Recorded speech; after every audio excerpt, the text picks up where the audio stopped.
Fiscalía de Jalisco lo confirma. Uno de los hijos de Joaquín Guzmán Loera está entre los secuestrados en la madrugada de lunes en Puerto Vallarta. Se trata de Jesús Alfredo Guzmán Salazar.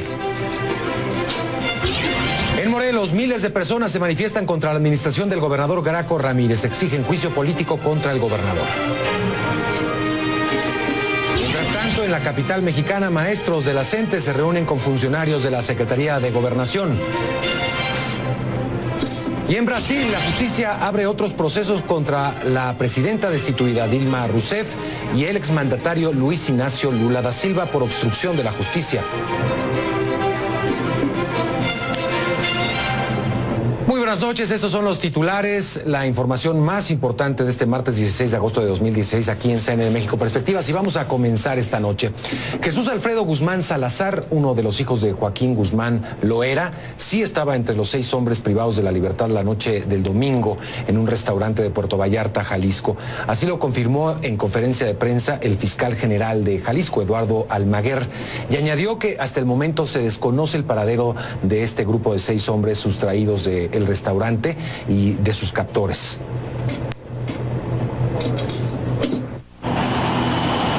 Lo que era un rumor se confirmó. Uno de los hijos de Joaquín El Chapo Guzmán fue secuestrado junto con 5 personas por un comando de 7 hombres la madrugada de lunes en un restaurante de Puerto Vallarta, Jalisco. La persona de nombre Jesús Alfredo Guzmán Salazar, de 29 años de edad, es hijo de Joaquín Guzmán Loera. Así se ha acreditado con lo que se localizó en los vehículos y con lo que se confrontó con las diversas agencias de seguridad y los dictámenes periciales que se llevaron a cabo. Jesús Alfredo Guzmán tiene 29 años. Versiones extraoficiales señalan que es hijo de Alejandrina Salazar Hernández, la primera esposa de Joaquín El Chapo Guzmán, con quien procrearon 3 hijos: César, Iván Archibaldo y Jesús Alfredo. Diversas instancias en Estados Unidos, como el Departamento del Tesoro, han señalado a algunos de los hijos de Joaquín Guzmán por su presunta relación con el tráfico de drogas y lavado de dinero, entre ellos a Iván Archibaldo y Jesús Alfredo Guzmán Salazar. El secuestro de uno de los hijos de Joaquín El Chapo Guzmán, una de las cabezas visibles del cártel de Sinaloa y quien actualmente se encuentra recluido en un penal de máxima seguridad en Ciudad Juárez, Chihuahua, a la espera de una decisión judicial sobre si procede o no su extradición hacia Estados Unidos, donde es reclamado por la justicia, desencadenaría, a juicio de algunos expertos, una ola de violencia que podría manifestarse con mayor virulencia, dice este especialista, si se confirma lo que las autoridades han sugerido, que el cártel Jalisco Nueva Generación podría estar detrás de este hecho. La guerra es una guerra porque la respuesta del Chapo Guzmán va a ser de la misma magnitud. Cabe recordar el caso del rompimiento con los hermanos Beltrán Leiva. Es decir, ahí ya le habían matado un hijo al Chapo Guzmán, y de ahí en adelante observamos una constante guerra entre estos dos grupos criminales con mucha sangre de por medio. Aunque afirma que habría que analizar la forma en que se realizó este multisecuestro, tomando en cuenta que en casos así, la forma es fondo. No es un modus operandi altamente violento. Incluso el cártel Jalisco Nueva Generación suele utilizar como modus operandi el levantamiento de personas a diestra y siniestra y posteriormente su ejecución. Aquí hubo una exclusión deliberada de ciertas personas. En otras condiciones se las hubieran llevado también a las mujeres.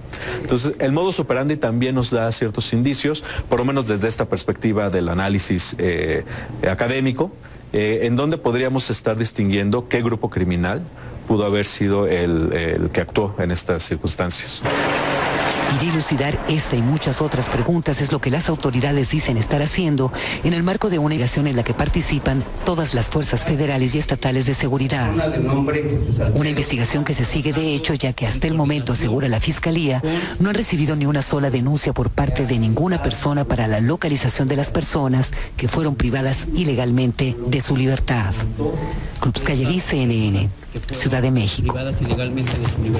Como ya lo veíamos en el informe de compañera Krupskaya Liz, el fiscal general de Jalisco, Eduardo Almaguer, dio una rueda de prensa en el puerto para confirmar la privación de la libertad del hijo de Joaquín El Chapo Guzmán. Mi compañera Doraliz Terrón nos actualiza la información y algunas de las reacciones en el centro turístico jalisciense ante estos hechos. Buenas noches, Doraliz, adelante por favor con el reporte. Buenas noches, Mario, te saludo con mucho gusto desde Puerto Vallarta y efectivamente el día de hoy se llevó a cabo lo que fue la segunda rueda de prensa en donde el fiscal del estado de Jalisco, Eduardo Almaguer, dio a conocer alguna información muy distinta de la que inicialmente se había proporcionado.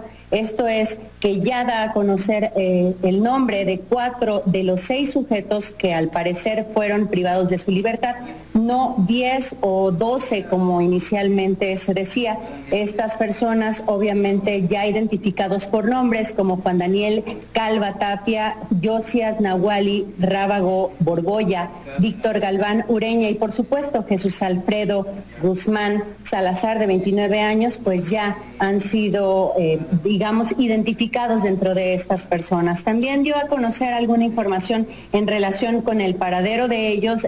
Indicó que ellos se trasladaron hacia el sur, digamos que es hacia el lado de Mismaloya por la carretera que liga hacia Mascota y San Sebastián. Esta es la información que hasta el momento han proporcionado. Por otra parte, decirte, Mario, que en el caso específico de Puerto Vallarta y en relación con este hecho sumamente anómalo, las autoridades están trabajando para que esto se vea como un hecho aislado y que no identifiquen a Puerto Vallarta por la falta de seguridad. Por eso instancias de diferentes órdenes de gobierno están trabajando en ello y tenemos también al director del Fideicomiso de Turismo que nos da su parecer a este respecto. Esto fue un evento aislado en el cual ningún residente o turista fue involucrado o afectado. La seguridad en el puerto ha sido reforzada para que los habitantes y turistas continúen con sus actividades de forma normal. Yo creo que es importante subrayar que las autoridades están tomando las medidas necesarias y que Puerto Vallarta se encuentra en estos momentos operando con absoluta normalidad como destino turístico. De hecho, confiamos en que este hecho aislado y atípico en la vida cotidiana de nuestra ciudad sea esclarecido y rápidamente. Mario, como ves, la intención de todos los organismos es justamente esto, que no decaiga el turismo, que no visualice los visitantes nacionales y extranjeros a Puerto Vallarta como un lugar inseguro, y por ello todas las instancias están trabajando de ardua forma para que en el puerto haya seguridad para todos los que llegan y arriban a este destino turístico. Muy bien, Doraliz. Bueno, pues ahí tenemos las palabras del secretario de Turismo también de la entidad y bueno, este discurso fue un hecho aislado. Aquí prácticamente sigue la vida su curso, pero estamos hablando de una privación de la libertad de alto impacto, un secuestro de alto impacto dentro del crimen organizado, de disputas de bandas delictivas importantes allá en el puerto, así que también el discurso de aquí no pasó nada, pues hay que verlo con mucho cuidado. Muchas gracias, Doraliz, por este informe y hasta pronto.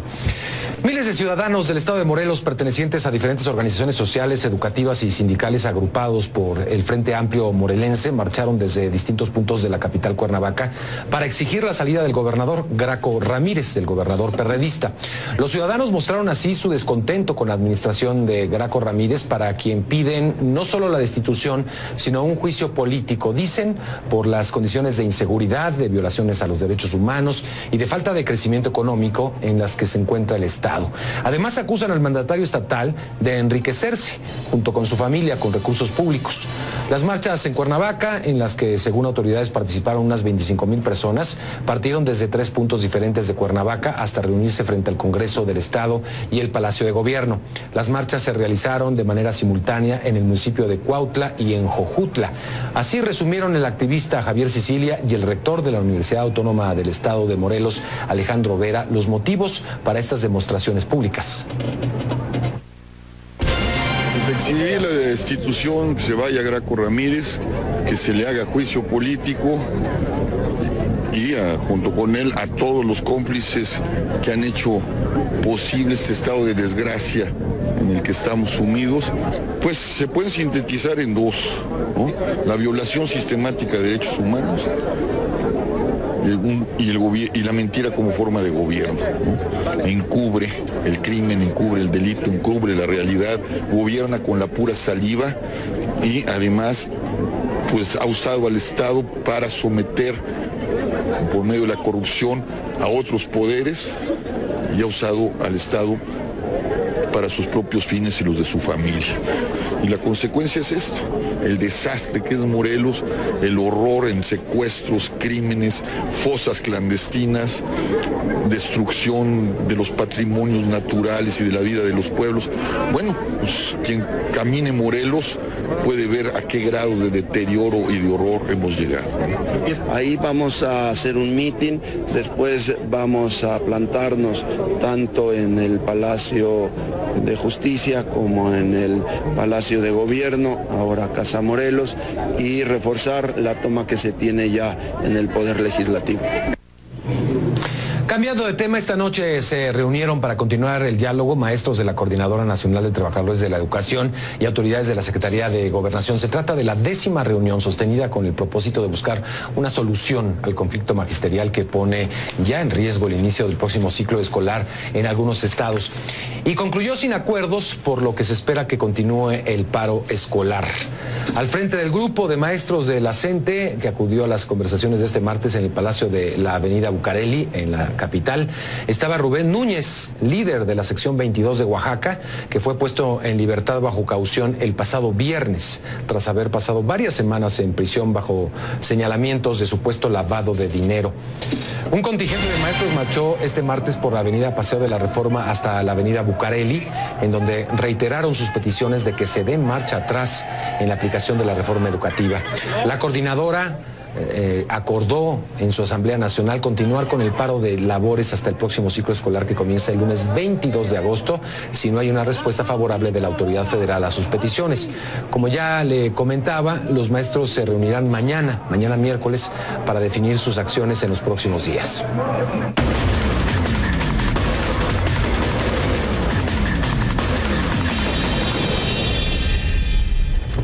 En Brasil, el Supremo Tribunal Federal abrió una investigación en contra de la presidenta suspendida Dilma Rousseff y el expresidente Luis Ignacio Lula da Silva, dos exministros además y otros 3 funcionarios públicos. El magistrado del Supremo Tribunal aceptó el pedido del procurador general Rodrigo Janot de investigar a Rousseff y a Lula da Silva por supuestamente obstaculizar las investigaciones en el caso de corrupción de la petrolera estatal Petrobras. Francho Barón con más información desde Río de Janeiro. Saludos, pues según publica la Agencia Brasil, que es la agencia estatal pública, por lo tanto, dependiente del gobierno brasileño, el magistrado Teori Zavascki, que es uno de los 11 ministros o magistrados del Tribunal Supremo, ha admitido a trámite una investigación formal, esta vez ya formal, contra la presidenta ahora mismo suspendida Dilma Rousseff y contra el expresidente Lula da Silva por un presunto delito de haber obstruido el trabajo de la justicia durante las investigaciones de la Operación Lavallato, que como sabemos pues es aquella que ha desentrañado poco a poco durante ya más de 2 años una gran trama corrupta descubierta en el seno de la estatal petrolera Petrobras.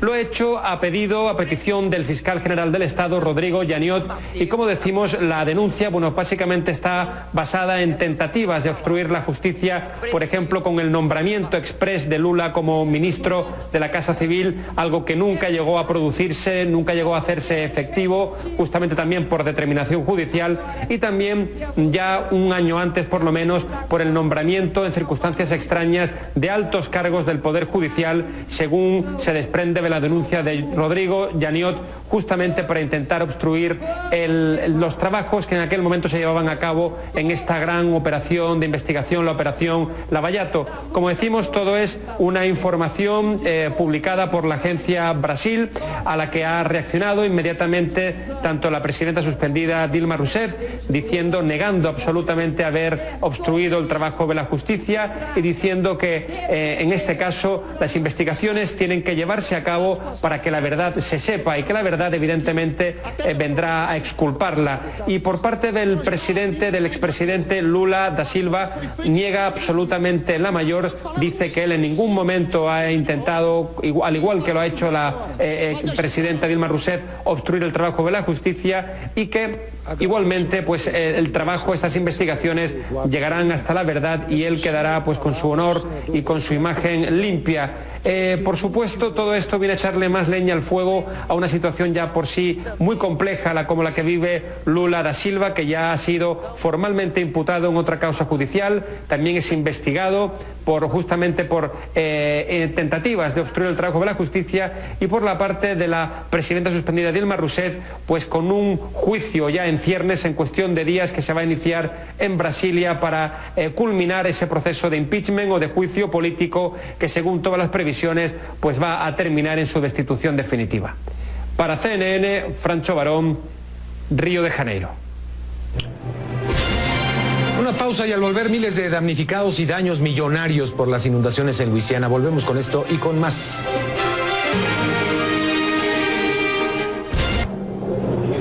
Momento de la información económica con José Manuel Martínez. Gracias, buenas noches. El dólar bajó a niveles no vistos desde mayo pasado. La apreciación del peso mexicano se da en parte a que los analistas ven menos probabilidades de que la Reserva Federal estadounidense suba su tasa de referencia en este año. Aunque el presidente de la Fed de Nueva York, William Dudley, dijo que era posible un alza en las tasas de interés en septiembre. Así, el dólar interbancario bajó a 18 pesos a la venta, mientras que al menudeo se cotizó en 18.35. Pero las bolsas en Nueva York cerraron a la baja de alrededor de medio punto porcentual, mientras la bolsa mexicana retrocedió 0.7%. La inversión extranjera directa a México bajó 1.6% a tasa anual en el segundo trimestre del año, al sumar 5.393 millones de dólares. Sin embargo, en los 6 primeros meses del año registra un crecimiento de 4.6% respecto a la primera mitad de 2015, al sumar 14.385 millones de dólares, según el reporte de la Secretaría de Economía. En los 3 meses de bloqueos, marchas y plantones de integrantes de la Coordinadora Nacional de Trabajadores de la Educación, se han dejado de generar 20,000 empleos, según las estimaciones de la Confederación de Cámaras Industriales, cuyo presidente Manuel Herrera advirtió que ahora resulta inviable invertir en los estados en donde las acciones de la CENTE provocan pérdidas económicas millonarias, como es el caso de Chiapas, Guerrero, Michoacán y Oaxaca. Ford se ha puesto como meta ofrecer vehículos totalmente automatizados sin conductor para flotas comerciales que compartan trayectos en el año 2021, según lo dijo la automotriz estadounidense, al destacar que está triplicando la inversión en varias tecnologías de asistencia al conductor. Más información de negocios, economía y finanzas en cnnexpansión.com. Continuamos. 2 fiscales en Argentina suman una nueva denuncia en contra de la expresidenta Cristina Fernández. Esta nueva línea de investigación por supuestos hechos de corrupción podría llevar a la exmandataria a declarar nuevamente ante la justicia. Diego Laje tiene los detalles desde Buenos Aires. 2 fiscales federales pidieron a un juez que cite a la expresidenta Cristina Fernández a declarar por supuesta defraudación a la administración pública y negociaciones incompatibles con su tarea. Esto se realizó en un escrito fechado el viernes que trascendió este martes. Los acusadores estiman que Fernández habría facilitado indebidamente la asignación de contratos de obra pública en la provincia de Santa Cruz a Lázaro Báez por 16.000 millones de pesos, unos 1.000 millones de dólares a la cotización corriente, según el dictamen de los funcionarios. Esto sería 4/5 del presupuesto provincial para infraestructura asignado a un solo actor, sostienen los acusadores que han analizado documentos oficiales. Esto habría sucedido entre 2003 y 2015. En esos años, primero Néstor Kirchner y después su esposa ocuparon la presidencia de la Nación. Si bien las asignaciones de obras públicas son separadas entre la Nación y las provincias, la denuncia ve influencias entre la presidencia del país y la provincia de la que los Kirchner son oriundos y en la que Néstor Kirchner fue intendente y gobernador antes de 2003. Esto se habría logrado colocando a personas afines a la administración nacional en el ámbito de la provincia, según detalla la acusación.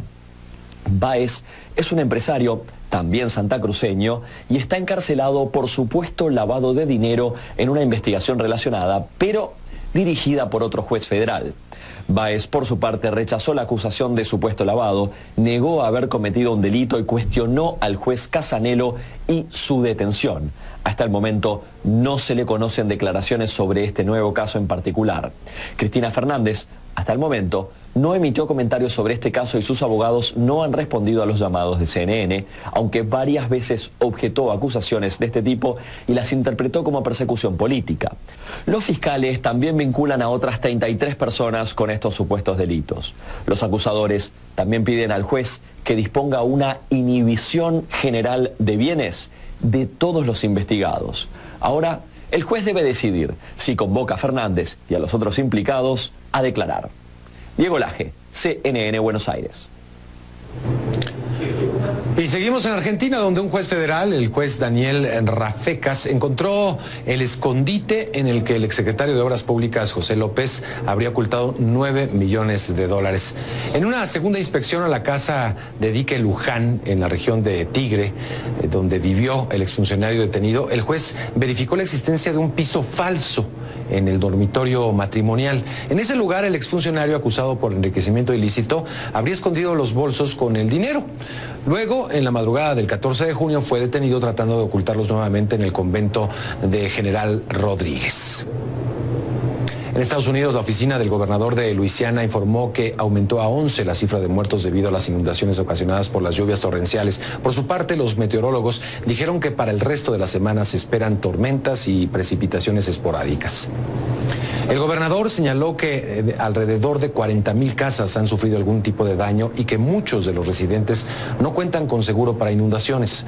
Además, pidió voluntarios para ayudar a sacar el lodo de las casas y calificó lo ocurrido como un diluvio sin precedentes. Unos 1,700 soldados de la Guardia Nacional de Luisiana ayudan en las labores de búsqueda y recuperación y la Policía Militar ayuda también a la Policía Local con las labores de seguridad.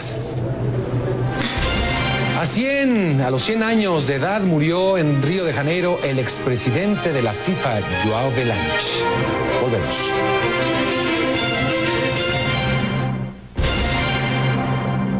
En Río de Janeiro se realizaron hoy 3 finales en las que participaron atletas mexicanos, pero quedaron lejos de las medallas. En nado sincronizado, las mexicanas terminaron en la posición 11, mientras que en la final de clavados en trampolín de 3 metros, Rommel Pacheco terminó 7º.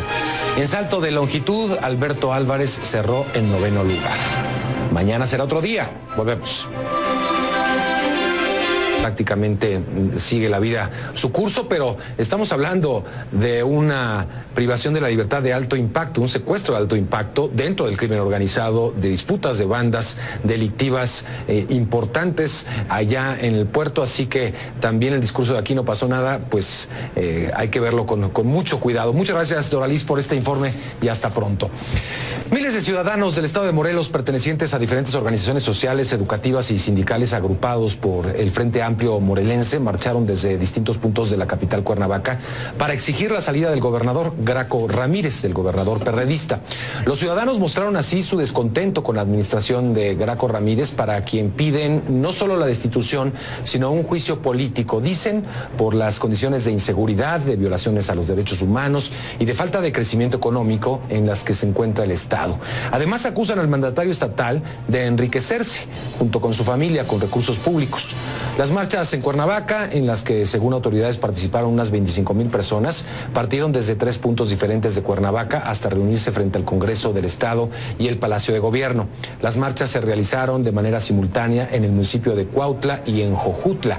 Así resumieron el activista Javier Sicilia y el rector de la Universidad Autónoma del Estado de Morelos, Alejandro Vera, los motivos para estas demostraciones públicas.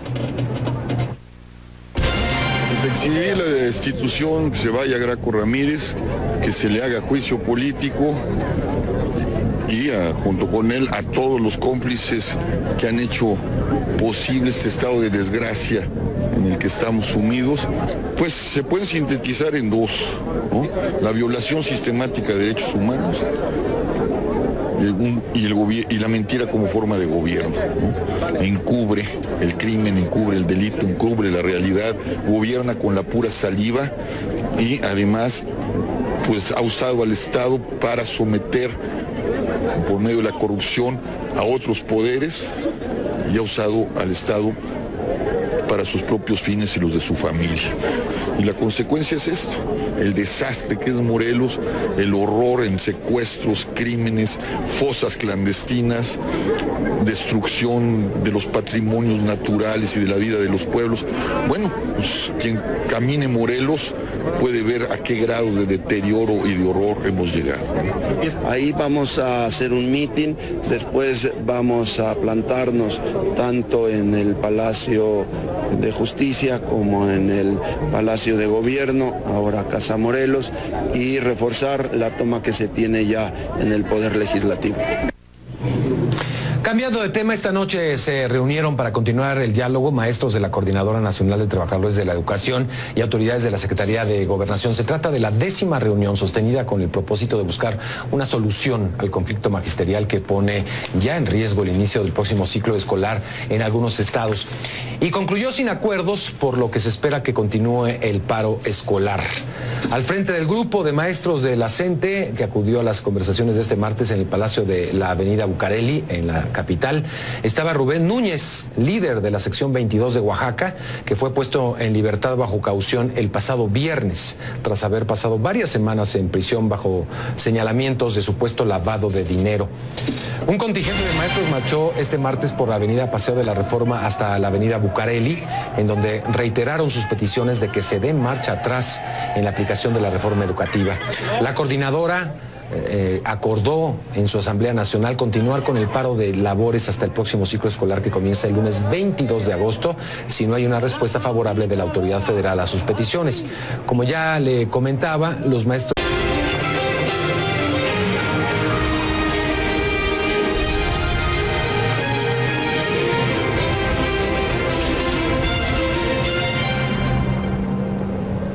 La Fiscalía de Jalisco lo confirma. Uno de los hijos de Joaquín Guzmán Loera está entre los secuestrados en la madrugada del lunes en Puerto Vallarta. Se trata de Jesús Alfredo Guzmán Salazar.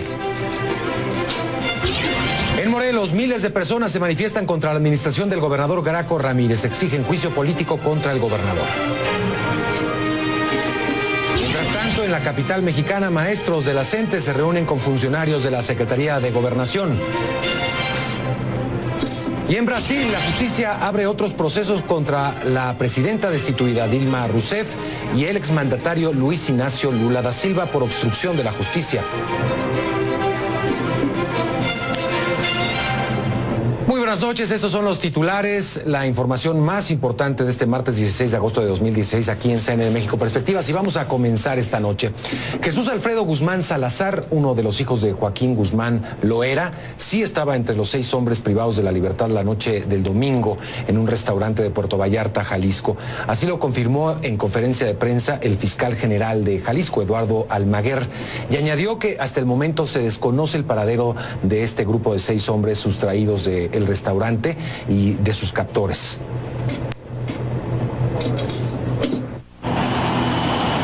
Lo que era un rumor se confirmó. Uno de los hijos de Joaquín El Chapo Guzmán fue secuestrado junto con 5 personas por un comando de 7 hombres la madrugada del lunes en un restaurante de Puerto Vallarta, Jalisco. La persona de nombre Jesús Alfredo Guzmán Salazar, de 29 años de edad, es hijo de Joaquín Guzmán Loera. Así se ha acreditado con lo que se localizó en los vehículos y con lo que se confrontó con las diversas agencias de seguridad y los dictámenes periciales que se llevaron a cabo. Jesús Alfredo Guzmán tiene 29 años. Versiones extraoficiales señalan que es hijo de Alejandrina Salazar Hernández, la primera esposa de Joaquín El Chapo Guzmán, con quien procrearon 3 hijos: César, Iván Archibaldo y Jesús Alfredo. Diversas instancias en Estados Unidos, como el Departamento del Tesoro, han señalado a algunos de los hijos de Joaquín Guzmán por su presunta relación con el tráfico de drogas y lavado de dinero, entre ellos a Iván Archibaldo y Jesús Alfredo Guzmán Salazar. El secuestro de uno de los hijos de Joaquín El Chapo Guzmán, una de las cabezas visibles del cártel de Sinaloa y quien actualmente se encuentra recluido en un penal de máxima seguridad en Ciudad Juárez, Chihuahua, a la espera de una decisión judicial sobre si procede o no su extradición hacia Estados Unidos, donde es reclamado por la justicia, desencadenaría, a juicio de algunos expertos, una ola de violencia que podría manifestarse con mayor virulencia, dice este especialista, si se confirma lo que las autoridades han sugerido, que el cártel Jalisco Nueva Generación podría estar detrás de este hecho. La guerra es una guerra porque la respuesta del Chapo Guzmán va a ser de la misma magnitud Cabe recordar el caso del rompimiento con los hermanos Beltrán Leiva. Es decir, ahí ya le habían matado un hijo al Chapo Guzmán y de ahí en adelante observamos una constante guerra entre estos dos grupos criminales con mucha sangre de por medio. Aunque afirma que habría que analizar la forma en que se realizó este multisecuestro, tomando en cuenta que en casos así, la forma es fondo. No es un modus operandi altamente violento. Incluso el cártel Jalisco Nueva Generación suele utilizar como modus operandi el levantamiento de personas a diestra y siniestra y posteriormente su ejecución. Aquí se reunirán mañana miércoles, para definir sus acciones en los próximos días.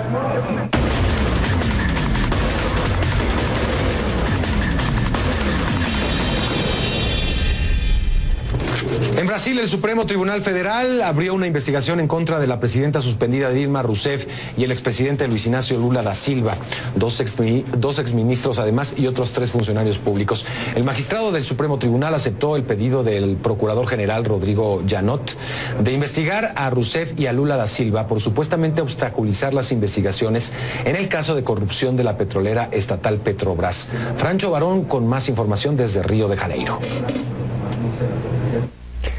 Saludos, pues según publica la agencia Brasil, que es la agencia estatal pública, por lo tanto, dependiente del gobierno brasileño, el magistrado Teori Zavascki, que es uno de los 11 ministros o magistrados del Tribunal Supremo, ha admitido a trámite una investigación formal, esta vez ya formal, contra la presidenta ahora mismo suspendida Dilma Rousseff y contra el expresidente Lula da Silva por un presunto delito de haber obstruido el trabajo de la justicia durante las investigaciones de la Operación Lavallato, que como sabemos pues es aquella que ha desentrañado poco a poco durante ya más de 2 años una gran trama corrupta descubierta en el seno de la estatal petrolera Petrobras.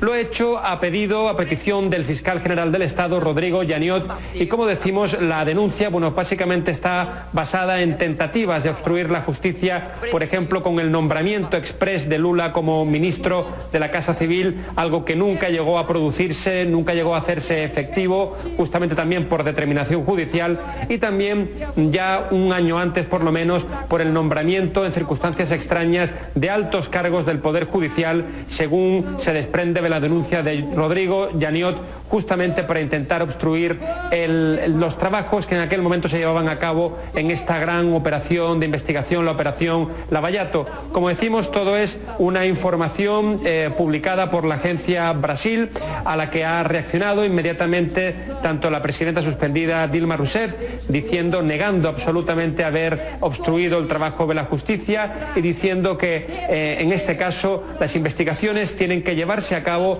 para que la verdad se sepa y que la verdad evidentemente vendrá a exculparla. Y por parte del expresidente Lula da Silva, niega absolutamente la mayor, dice que él en ningún momento ha intentado, al igual que lo ha hecho la presidenta Dilma Rousseff, obstruir el trabajo de la justicia, y que igualmente pues el trabajo, estas investigaciones llegarán hasta la verdad y él quedará pues con su honor y con su imagen limpia. Por supuesto, todo esto viene a echarle más leña al fuego a una situación ya por sí muy compleja, como la que vive Lula da Silva, que ya ha sido formalmente imputado en otra causa judicial, también es investigado justamente por tentativas de obstruir el trabajo de la justicia, y por la parte de la presidenta suspendida Dilma Rousseff, pues con un juicio ya en ciernes en cuestión de días que se va a iniciar en Brasilia para culminar ese proceso de impeachment o de juicio político que, según todas las previsiones, pues va a terminar en su destitución definitiva. Para CNN, Francho Barón, Río de Janeiro. Una pausa y al volver, miles de damnificados y daños millonarios por las inundaciones en Luisiana. Volvemos con esto y con más.